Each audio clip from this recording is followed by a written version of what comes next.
ফ্যাসিবাদী শক্তিকে ফিরিয়ে আনতে মব জাস্টিস, মাজার ভাঙচুর সহ দেশে অস্থিতিশীল পরিবেশ তৈরি করা হচ্ছে বলে মন্তব্য করেছেন কবি ও রাষ্ট্রচিন্তক ফরহাদ মজহার।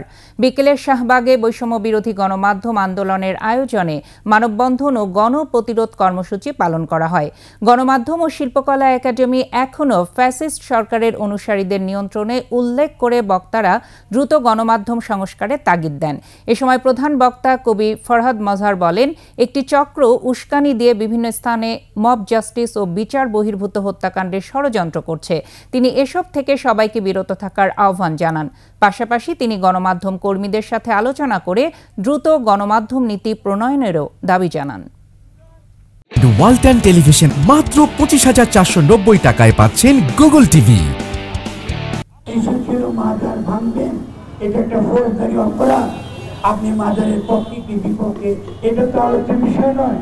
আমি তো কোনো স্থাপনা ভাঙতে পারি না, কিন্তু এই ফৌজদারি অপরাধকে যা জাতি উস্কে দিয়েছে, কেন সে উস্কে দিয়েছে নিশ্চয়ই তার কোনো স্বার্থ রয়েছে।